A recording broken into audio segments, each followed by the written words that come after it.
It is now my absolute privilege to present the candidates for the Honorary Doctor of Musical Arts and Doctor of Arts degrees.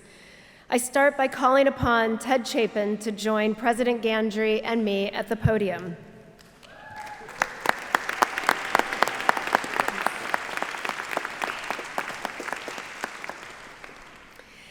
Ted Chapin, you were president of the Rodgers Hammerstein Organization for 4 decades, during which time an incredible 8 Rodgers and Hammerstein's musicals won Tony Awards for Best Revival, and award-winning productions were presented in New York, London, and around the world, even on television.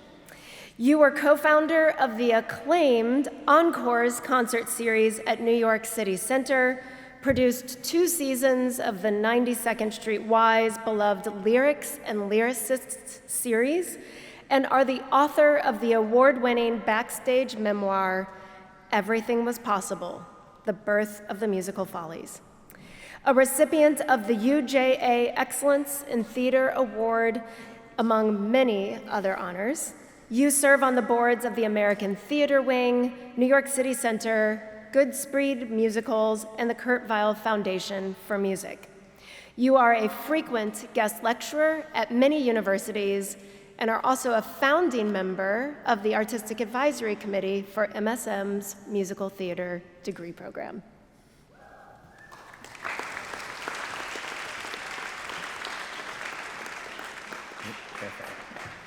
Ted Chapin, in recognition of your extraordinary contributions and impact on the world of musical theater, with authority vested in me by the Board of Trustees of Manhattan School of Music, by the Board of Regents of the State of New York, it is my distinct honor to confer upon you the degree of Doctor of Arts honoris causa. Congratulations, Dr. Chapin.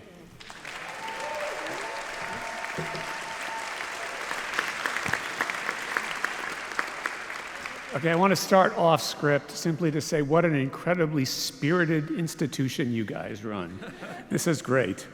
I must begin with thanks to President Gandry, Chairman Gillard, and the community of Manhattan School of Music. I was surprised when President Gandry called and asked if I would accept an honorary degree. My professional life has been in the trenches of show business, and my academic life consists of a Bachelor of Arts degree and being invited to speak to classes at various colleges and universities. So being given this prestigious academic honor is therefore all the more special. So thank you all. I want to start talking about a remarkable experience I had a few weeks ago. It took place on the campus of Manhattan School of Music. I was invited to see the school production of the musical 9. Indeed.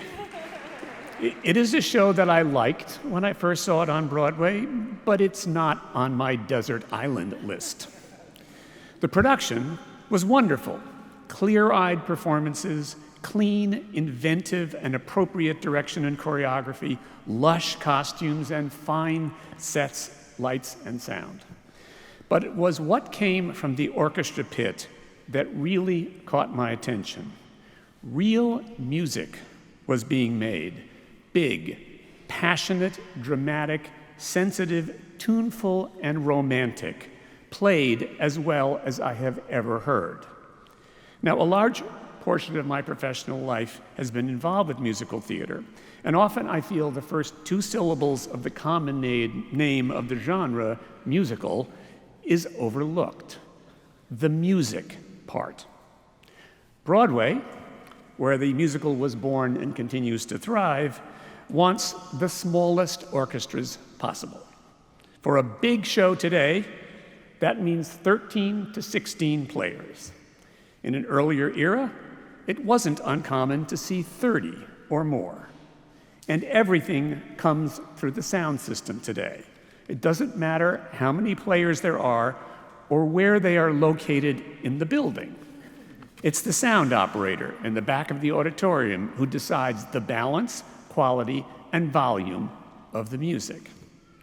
Now, proscenium theaters are normally built with an orchestra pit in front of the stage. That is where the music is intended to come from, where a group of individual players become, well, an orchestra. That is what I heard in the production of Nine, and it was a revelation. Credit to the skillful students who made up that orchestra, but also to David Loud, one of Manhattan School of, yes.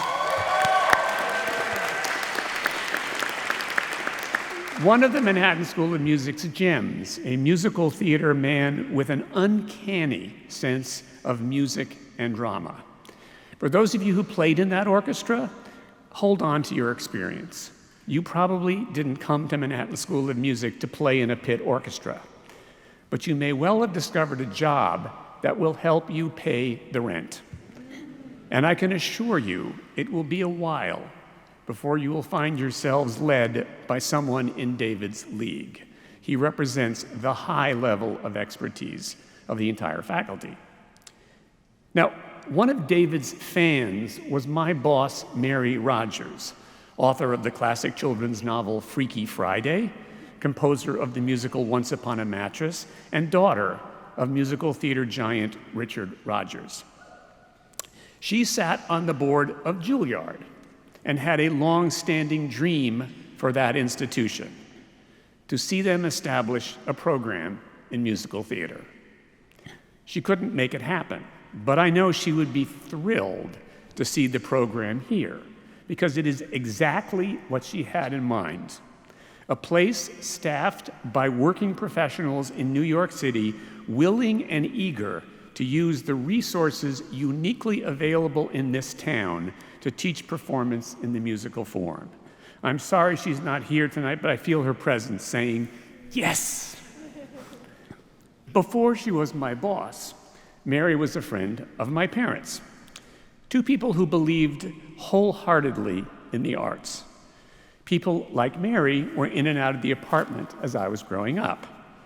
My father's dream was to be a classical pianist. It was shattered when the great Nadia Boulanger told him he had no talent. But rather than being crushed, he listened when she then suggested he consider a career in arts management. Clearly, he had a passion for music, she said.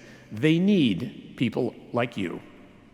He did not hesitate and began a decades-long career that ranged from touring with violinist Jascha Heifetz to running the classical music division of Columbia Records, to Lincoln Center, the Metropolitan Opera, Columbia University, and lastly, as the city's Commissioner of Cultural Affairs.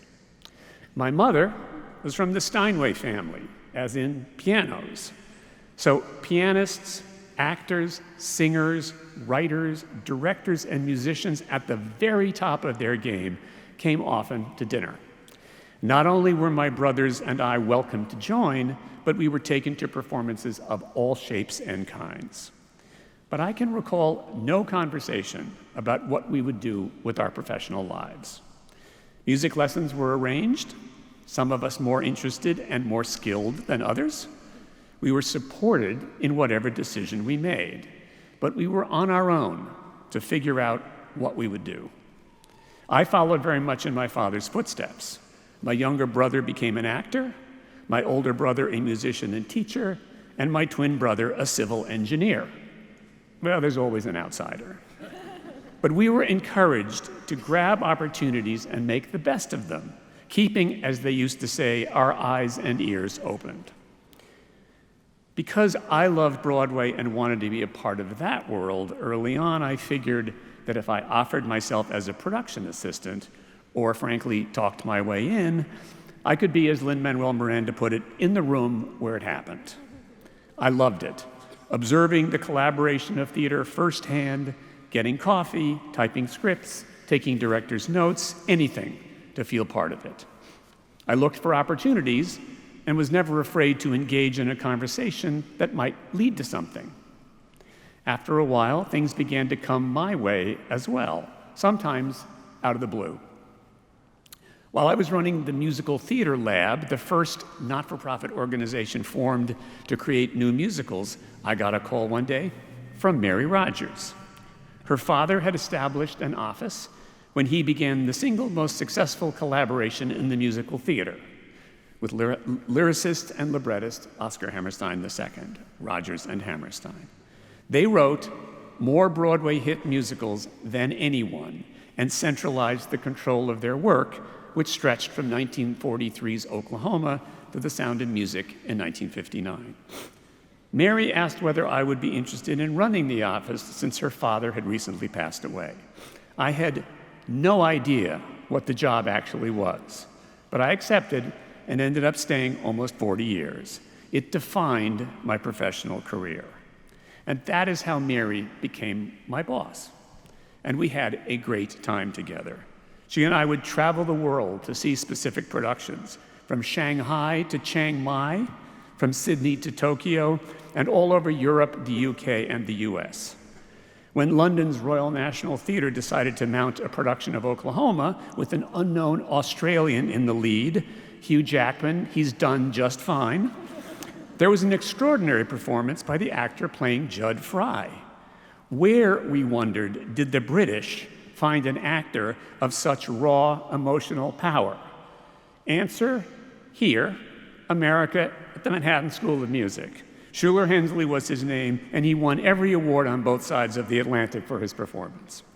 And when a new production of The King and I was coming to New York, the casting director brought in a bright-eyed newcomer to audition for the role of Lunta. Jose Lana was cast, again, from Manhattan School of Music, and that was just the beginning of a long, varied, and fruitful collaboration with Jose. Richard Rodgers himself funded a scholarship at Manhattan School of Music, the only permanent one he ever endowed. So, if there's one piece of advice gleaned from my career to share with you today, it's this: be prepared, because you never know what will be around the next corner. The day after I graduated from college with no immediate job prospects, I went to a reception my mother was organizing for the Lincoln Center Library. I got into a conversation with director Gordon Davidson, who had just begun rehearsals for the re-up of the Leonard Bernstein Mass at the Kennedy Center. He needed an assistant and asked if I might be available. The next morning. Yes, I answered. So there I was, sitting next to him, pad in hand, doing what I love to do at 10 o'clock the next day. So you graduates have been well prepared by your experiences at Manhattan School of Music, but preparation never stops. Keep learning from your colleagues, your friends, your mentors, the people you admire. You have worked with artists of the highest caliber. You have played some of the greatest music ever written. You have performed some of the best musicals. You've been introduced to new music, new skills, new friends, and new ways of thinking. Hold on to it all, and don't stop learning new things. And along the way, have fun. You're in the arts. Nothing could be better. Thank you.